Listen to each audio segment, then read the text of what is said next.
Hello, you wonderful people, and welcome to another episode of Centric. This being a show about crime dramas that I watch. For today's episode, I'm going to talk about Season 2, Episode 3 of Leverage Redemption. A lot of really interesting things went down in this episode, so let's break it down. So first and foremost, we are dealing with an esports situation, a team playing... who has a crappy manager. His name is Kyle Fury, and he's a complete another tool bag that he's kind of doping his players to kind of push them to the point that they are going to kind of break both from like the toll is going to take on them and their minds, but he doesn't care. He's going to use them and run them to as far as he can take them, and then he's just going to dump them and move on to another team. He is quite the terrible person because one of the people on the team, his name is Tam. His sister tried to get him because she hasn't talked, like her and her parents haven't talked to him months, and Kyle is isolating him away from the people they care about because it's like, right, keeping you away from those people and also making it so that like, right, if you don't do what I say, I'm going to destroy your career, and then you're going to walk away with nothing. For them, this is kind of do or die. This is everything. This is something that this is their joy. This is their passion. This is their career also, that they want to put everything they can into it. And if they burn out now, like there's no going back for them. So it's kind of all or nothing. And I do love the conjunction with like, especially for Elliot, he's never been like the one to believe like video games are a sport. Like he's, obviously like he's not the fan of the nerdy stuff. I do appreciate that, obviously Parker is much more of the nerd. Like, I love that the team is kind of nerds now because it's like, well, you got Hardison and Parker, but you've also got Brianna and you got, Harry, who's actually a big fan of this particular game too. He's like, yeah, I kind of got super into it, like, during my divorce. I was like, he's like, oh, I even got this, like, he's like, yeah, this is like my tag if you guys want to ever play with me online or whatever. I even love later on, he's like, oh yeah, I'm like, what was he like, log something 39, and no one responded. He was like, oh, kind of never mind, because he's almost like people are supposed to know who you are, like you are some big time name in the gaming sphere or something like that. But yeah, Elliot was not a fan of this ain't a sport. And then I love the reveal in this episode that Hardison's always watching. It's like, yeah, anytime there's any cameras around, Hardison's like always watching. And then like at one point, like she just waves to a nearby camera. It's like, it's actually super cute. Which even later on is like, wow, you really are watching like all the time. And Sophie's like, that's actually kind of disturbing. And it's like, yeah, that is kind of weird and creepy. It's sweet because I guess it's its way to always keep an eye on, like, he always able to keep an eye on, the love of his life, Parker. So, and plus his fam, the team and everything. Probably more so for Parker's sake. But also probably keeping an eye on his little sis too. But either way, I also love Parker's Batman thing this episode in the regards of like multiple times, like Harry's was standing there, he turns to the right and there's Parker. And then later on he turns to the left and she's gone. I'm like, I love her doing that. It's like, how is she doing that? It's like, and Sophie's explanation, it's Parker. Parker's Parker. That's anytime you need something, it's like, why does she? Parker. That's the answer to it all. Anytime when you have a question about Parker in any capacity, the answer is Parker. Parker is Parker, and I love that. And so obviously, Elliot's going undercover as kind of like the chef to kind of keep an eye on the team. And obviously, he was not believing that this was an actual sport. But when he sees them and what they're being put through and what Kyle's putting them through, the vitamins he's giving them and stuff like that, it's like, right, this isn't just like some regular vitamins or something. He's really pushing these kids too far. And, especially because obviously we know in the past, Elliot has been the sports guy in the team of like, yeah, anytime like they did any sports related con where it was like hockey or baseball in the original series, that he was that guy. So he's always been a little more, he's had that team unit capacity. So when he sees these players out there doing everything they can, like obviously he cooked food for them because one of them, his grandmother had prepared kimchi for them, but the guy threw it out. I even love this. There was a conversation from Parker where she was like, they're called Samurai Midnight, but it's like, they're from all of them are from different parts of Asia. And even Brianna's like, yeah, I don't think he knows like where samurais come from. I'm like, oh, that's because it's like, yeah, obviously samurais are, I always feel like I'm wrong about it, but I always forget whether that, because in my head I always conflate ninjas and, because samurais are Japanese, ninjas are Chinese, I believe. I always forget. I'm so stupid. Like, well, no, Because ninjas are also Japanese, aren't they? Oh god, I feel so stupid. I can never know. Which, speaking of ninjas, I love the whole ninja run thing, which I'm like, I find it funny because like, yeah, it is a ninja run, but like most people now, I wonder can you legally, without a license or whatever, say, oh, they're Naruto running. I don't think you could say, like, because that's how most people say when you see a character running, people don't go, oh, they're ninja running. You say, no, they're Naruto running. That's like, it's in the pop zeitgeist so much that's just kind of like the vernacular. You don't say ninja run, you say they're Naruto running. At least that's how I hear most people kind of refer to it, because that's what I assume. Because I forget, like, ninjas have always done that, but like Naruto being the big like international ninja property that it is, that of course like that's going to be like the pop zeitgeist, like, you know, replacement for ninja is just going to be just Naruto as a media property. Either way, that's what I love. It's like, oh yeah, like it's a meme when like people ninja run, like everyone, like when one person does it, like everyone has to ninja run. That's kind of the whole thing. I also love Harry being undercover and him really getting behind the scenes and stuff like that. And I love later on, it's like Dale, he's like, yeah, I have no idea how that kid got a beer, who gave it to him. Because I know Dale had asked Harry, like, he's like, oh, I don't have my fake ID, could you like hook me up? And Harry was like, yeah, sure. But I'm like, I don't think he actually did that, or I don't know whether he was just covering his bases on that. But I do love that Harry did kind of get a little lost in it. And he said like, oh, I think it's Harry taking acting classes or something, because he was like, my teacher says like, oh, there was kind of like no getting too deep in a role or something like that. It was just kind of like a couple lines about that. And I was like, wait. Is he taking acting classes to kind of perfect his grifting or something like that? You know, but like obviously Sophie would know, like obviously as the actor amongst the group, not only as a grifter, but an actual actress, she would know that, you can in fact get lost in the role and everything. So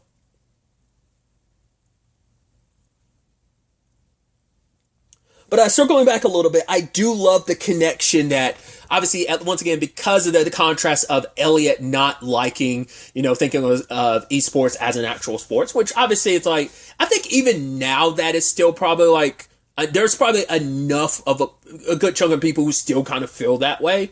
I even loved Hardison because he was watching, and because Brianna let him know, and he immediately went off on sending these texts to Elliot, and he's just like, I'm not going to get bullied into all this nerd stuff because Hardison is not around, but Eric's texting me, it's like, damn it, Hardison, leave me alone.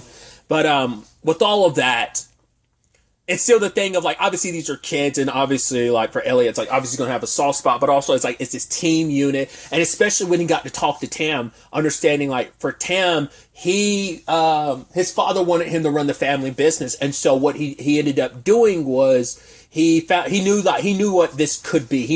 So for him, he practices every day and every night. Like he put his all into this because he saw the potential of what this could be and what kind of career he can make for himself. And Elliot's like, yeah, that same motivation is what made me join the military. But he's telling Tam, like, you can't, like, you've made it, so you can go forward. You don't have to kind of worry about going back. So you don't have to, like, push yourself 24/7. But for Tam, it's like, this is too important. We have to win. Because he's like, if I don't, like, for him, it's like, the sad thing is because of the abuse angle to it and stuff like that, he takes it because he's like, right, this is what I need to achieve things. And Kyle, he's the first person he felt like believed in him, because it's like, yeah, he has a sister, but obviously Kyle makes him probably feel like, no, I'm the only one that's got your back. I have your best interest at heart and everything. So, because obviously at the forefront of this is kind of,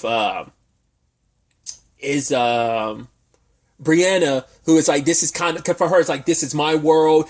And I love, she's like, yeah, like, you know, Tycoon, was it Tycoon or Typhoon? Typhoon 7 is kind of hoping for its Evo 37 moment. Like, you know, because she's like, has anyone else thought about that? And Harry was about to raise his hand. Elliot looked at him and was like, don't do it, bro. Don't raise your hand. Don't kind of go even nerdier than you are right now.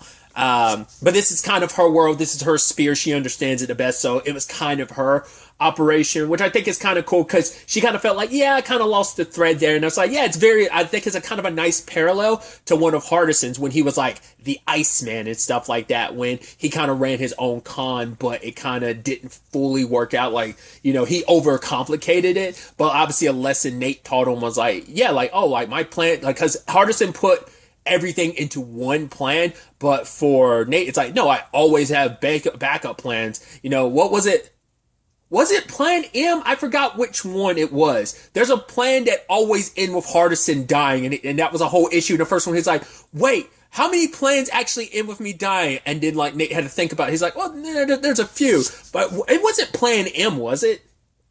It might have been. I didn't even think about that last episode with the whole Arthur thing because of plan, because I was like, right, because I was like, Plan M. I was like, yeah, because that's the one where Hardison always dies, right? I didn't think about that until just now. I think that's what that was. I didn't even get the reference to last episode. If that is what I'm thinking it was, I didn't get that at the time. Either way, tangents and all that side. But like I said, I just think it's kind of a neat parallel for Brianna to kind of go through some of the similar growing pains that her brother did too when it came to all of this. And obviously for Sophie, it's like, yeah, like everyone, you don't realize you can do it until you actually do it. So you got to test the waters by actually jumping kind of head first into it. So, yeah, like Kyle is kind of a monster, especially the whole Brianna thing, because he kind of figured out ahead of time because he has his own hacker on this side of things, because his hacker's the one, like, because he had a team where there was some stuff that came up beforehand, but he buried the story and kind of moved on to Samurai Midnight. So, the way he handled it, where it's like, right, he passed the flash drive off to someone else, the one that has a cheating program that Brianna made.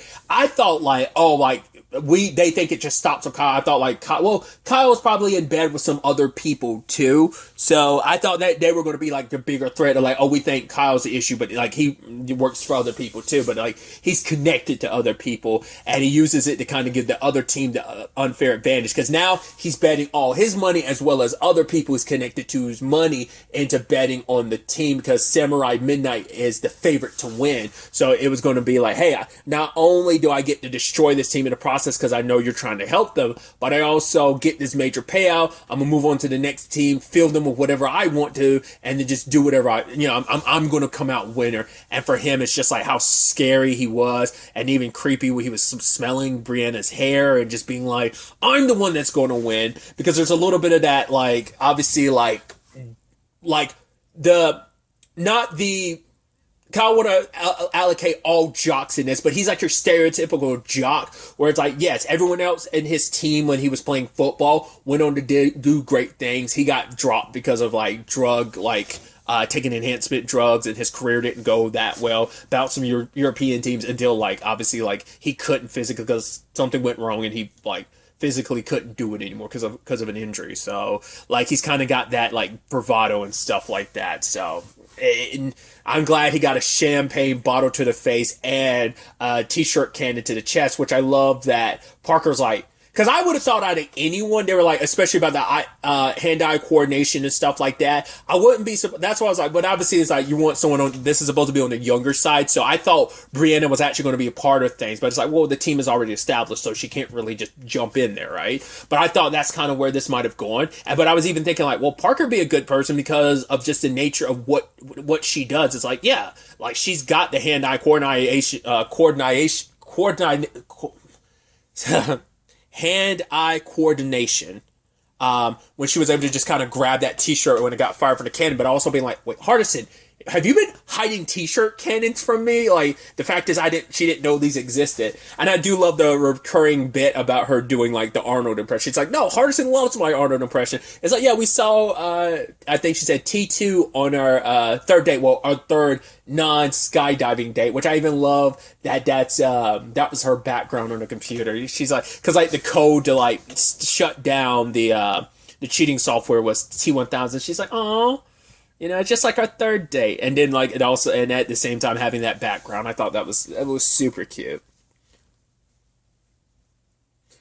I figured she was going to do the Hasta la Vista baby line, but I thought she would have done it immediately after she hit Kyle with it. But it's like, no, when the whole team was was standing over him, that's when she hit. I was like, okay, because I was like, it's the line, so of course you're going to have to say it, but she didn't. I was like, oh, I thought that would have, but it's like, no, a couple seconds later she said, and even Elliot's like, actually, that sounded a lot like Arnold. She's like, yeah. So I thought that was nice, and obviously, like, Kyle got exposed, obviously, the abuse and the doping of his team and just everything. So he got found out. So him getting taken down. I love the whole Brock muscle bound dude situation where it's like Elliot hit him with the horse tranquilizer. It's like the guy, I gave him enough to take down a horse, and he's up here staring at me doing push-ups and he's got his shirt off. This is weird. I love it. But I also like Elliot kind of, and I love the juxtaposition, but also kind of have like the parallel and kind of cut back and forth between when Samurai Midnight's win in the second round kind of conjoins like I think it's specifically Tam doing his thing in conjunction with Elliot knocking out Brock. I love Brianna being like, "Oh, I wish I could have been here to see that. I bet you that was super dope." She was just like, "Yeah." Got super hyped about it, so I love that. It's always nice when Elliot's able to do his thing, and also like, yeah, you wanted him to put Brock down because Brock was such an asshole. It's like same thing for Kyle. You're like, oh man, you guys, if there's ever been anyone who deserved an ass kicking, it's Kyle and Brock. They were just so like, you're such douches that you're like, oh, that ass whooping's been coming, like been a long time coming type of situation. So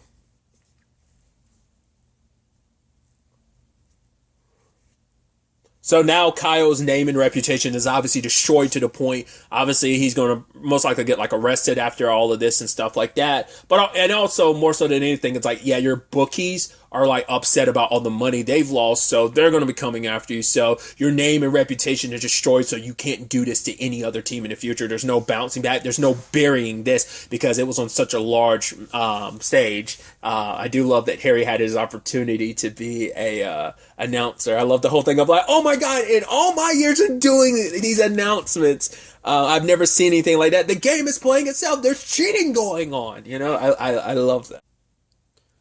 I love that also before Hardison ended up giving them the password because he saw how hard Sophie was struggling because she was kind of reading the manual of like, oh yeah, you got to connect it to the black box. And, Parker was handling that side of things. But it's like, yeah, she didn't know what to really do in the tech. It's probably like the handbook of like, all right, when it comes to a tech problem, this is what we probably need to do. So I really like that. And that's when Hardison was like, yeah, I'm watching you guys, but also like, this is what you need to do. So. And obviously, at the end of it all, Elliot walks away with appreciation. They're like, oh, I guess it's a sport now. He's like, anything I do is a sport. And everyone's like, we're not just going to touch that situation. But it's like, yeah, of course, Elliot's going to change his tune because he's like getting really into it. It's like Tam had given him some pointers on what to do. And he's got it. What's his name? Is like, was it Chop Kick 7 or something like that? Yeah, I guess kind of just like an honorary member, just kind of like, I got like a very specific jersey, but it's also like, yeah, because I love when Elliot like has that like when he connects with people, that very like heart to heart that he has with people. I thought was kind of nice, especially like to the entire team, but specifically like Tam. He was even like hoping like, hey, this guy, one of the members of the team has a girlfriend he has online, but they've never met IRL, in real life. So I thought that was pretty. Like I said, I like when Elliot's able to kind of connect people, like especially, but he's always been the person that really connects with like sports teams in particular. Like I said in the past, so it was very befitting in this case. So,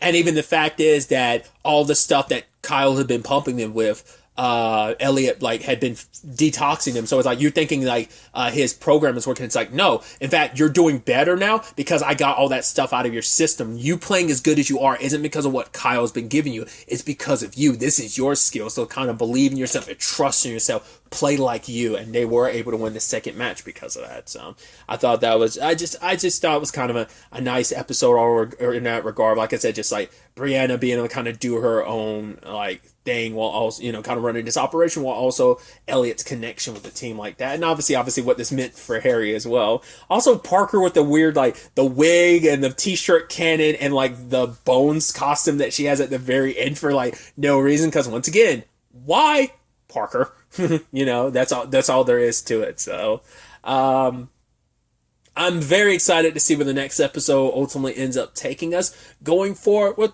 all of this. But really, that's all I want to talk about. Until the next time we meet, be happy, be safe, live life to the fullest, and enjoy it. Good day and good